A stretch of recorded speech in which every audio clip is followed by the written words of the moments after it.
একটি দেশের আদালত পাড়ায় যদি একজন সরকারি আইনজীবীর জীবন নিরাপত্তা না থাকে, তাহলে বুঝতে হবে এই উগ্র সাম্প্রদায়িক গোষ্ঠী কতটা ভয়াবহ এবং কতটা দুর্বৃত্ত এবং কতটা আগ্রাসী ভূমিকায় তারা পরিণত হয়েছে। আমরা বহু আগেই সতর্ক করেছিলাম, ইসকনের বিরুদ্ধে আমরা বছরের পর বছর কথা বলেছি। এই ইসকনকে যদি, তাদের অগ্রযাত্রাকে যদি রুখে না দেওয়া যায়, বাংলাদেশের স্বাধীনতা বিপন্ন হবে। জাতি ধর্ম নির্বিশেষে বাংলাদেশের সাম্প্রদায়িক সম্প্রীতির যে স্থিতিশীল পরিবেশ, এই পরিবেশকে ওরা জাহান্নামের আগুন দিয়ে জ্বালিয়ে পুড়িয়ে ছারখার করবে। আমরা অবাক বিস্ময়ে তাকিয়ে আছি বাংলাদেশের বিচার ব্যবস্থার দিকে, সর্বোচ্চ আদালতের দিকে। এখনো ইসকনকে নিষিদ্ধ করা হয় নাই। আজ আমরা ফরিদপুরের গণসমাবেশ থেকে ঘোষণা করতে চাই, এই ইসকন নামক সাম্প্রদায়িক উগ্র জঙ্গিবাদী গোষ্ঠীকে যদি নিষিদ্ধ না করা হয়, বাংলার মাটিতে ইসকনকে অবাঞ্ছিত করতে, উৎখাত করতে যা করতে হয় আমরা নিজেরাই তা করব।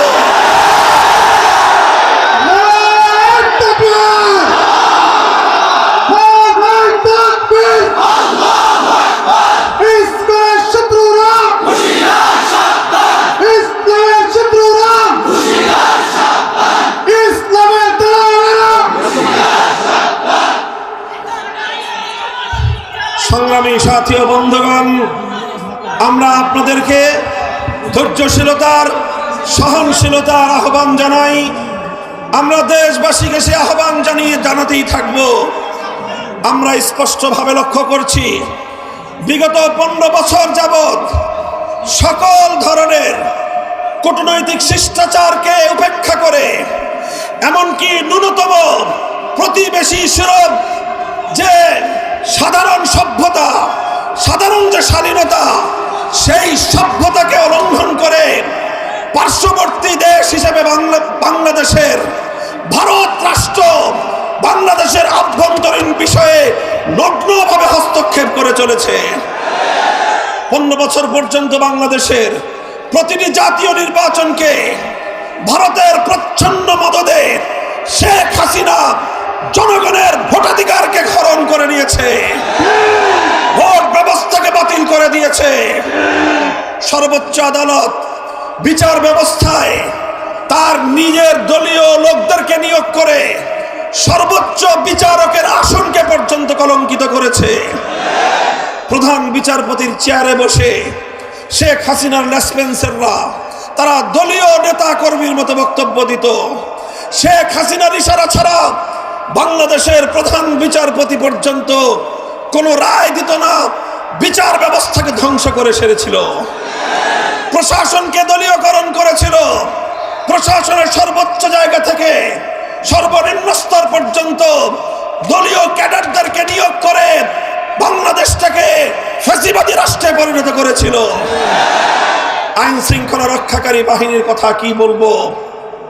এই আমাদের প্রিয় পুলিশ বাহিনী, যাদের দীর্ঘ ঐতিহ্য ছিল, ৭১-এর মুক্তিযুদ্ধের রণাঙ্গন থেকে যারা যাত্রা শুরু করেছিল, সেই পুলিশ বাহিনীকে দলীয় পেটোয়া বাহিনীতে পরিণত করে বাংলাদেশের সকল পুলিশদেরকে সে তার নিজস্ব দলীয় গুন্ডায় পরিণত করেছিল। আর এভাবে আইন শৃঙ্খলা রক্ষাকারী বাহিনীকে জনগণের মুখোমুখি দাঁড় করিয়ে জনগণ এবং রাষ্ট্রের বিরুদ্ধে একটি যুদ্ধাঙ্গী পরিবেশ তৈরি করেছিল শেখ হাসিনা। আমি অবাক বিস্ময়ে চিন্তা করি যে একটি দেশের আভ্যন্তরীণ বিষয়ে একটি দেশের প্রধানমন্ত্রী হয়ে দেশকে এভাবে আত্মঘাতী ভাবে দেশকে ধ্বংসের দ্বার প্রান্তে কিভাবে একজন মানুষ পরিণত করতে পারে। তারপরে চিন্তা করে দেখলাম, শেখ হাসিনার রাজনীতি নিয়ে স্টাডি করলাম, আমার কাছে দিবালোকের ন্যায় পরিষ্কার হয়ে গেল শেখ হাসিনার রাজনীতি শুরু করেছিল বাংলাদেশকে ধ্বংস করার জন্য। 1975 সালে তার বাবা শেখ মুজিবুর রহমান সাহেব জাতির সঙ্গে 1970-এর জাতীয় নির্বাচনে যে ওয়াদা করেছিলেন, সেই ওয়াদা ভঙ্গ করে জনগণের অধিকার হরণ করেছিলেন। কোরআন সুন্নাহ বিরোধী আইন তৈরি না করবার অঙ্গীকার করে তিনি ধর্মনিরপেক্ষতাবাদ নামক কুফরি সংবিধান চাপিয়ে দিয়ে ওয়াদা খেলাফি করেছিলেন, জাতির সঙ্গে গাদ্দারি করেছিলেন। ৭২ থেকে ৭৫ সাল পর্যন্ত ৩০,০০০ মায়ের কোল খালি করেছেন। বাংলার ৩০,০০০ দামাল সন্তানকে হত্যা করেছিলেন। ১৯৭১-এর স্বাধীনতার পর সর্বপ্রথম ক্রস ফায়ারের নামে সিরাজ শিকদারকে হত্যা করে শেখ মুজিবুর রহমান সাহেব বাংলাদেশে খুন এবং গুমের রাজনীতির সূচনা করেছিলেন। আর এই সব কিছুর প্রায়শ্চিত্ত করতে হয়েছিল তাকে ৭৫ সালের ১৫ই আগস্ট।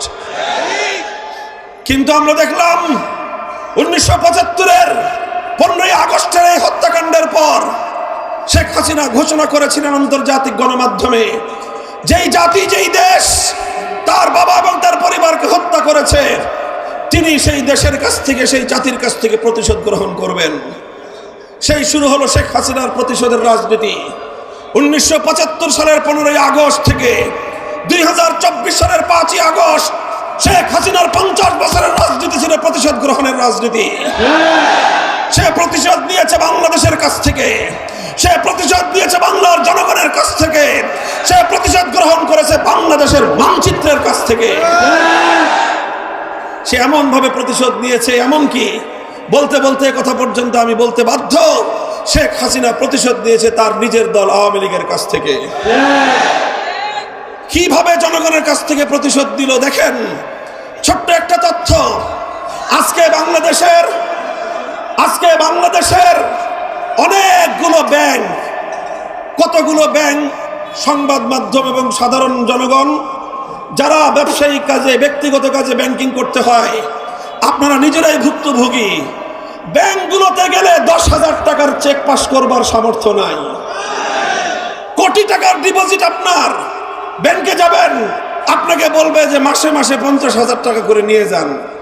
আপনি বলেন ১ কোটি টাকা যার ডিপোজিট, সে যদি প্রতি মাসে ৫০,০০০ টাকা করে নেয়, তার নাতিপুতিরাও এই টাকা ভোগ করে যেতে পারবে না।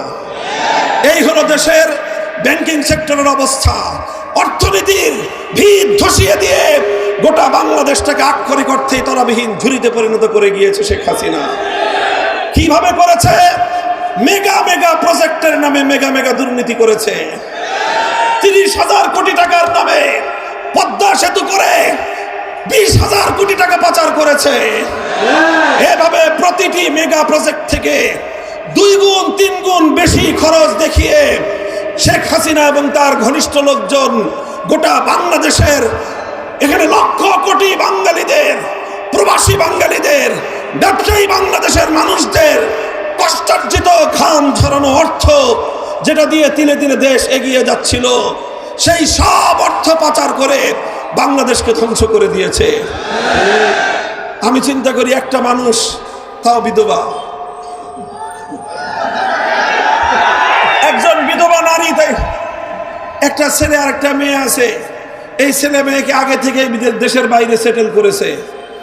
আর একটা বোন ছিল, এই মহিলা প্রায় ৮০ বছরের কাছাকাছি, তার এত হাজার হাজার কোটি টাকা দুর্নীতি করবার এবং পাচার করবার প্রয়োজনটা কি ছিল?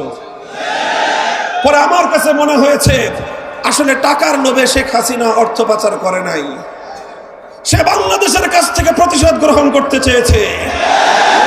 বাংলাদেশের অর্থনীতি ধ্বংস করাই ছিল তার উদ্দেশ্য। বাংলাদেশ যেন বিশ্ব দরবারে মাথা উঁচু করে দাঁড়াতে না পারে, বরং বাংলাদেশ যেন চিরদিন ভারতের করতলগত একটি অঙ্গরাজ্যের মতো থাকে, সেটাই ছিল শেখ হাসিনার রাজনীতির প্রধান কথা।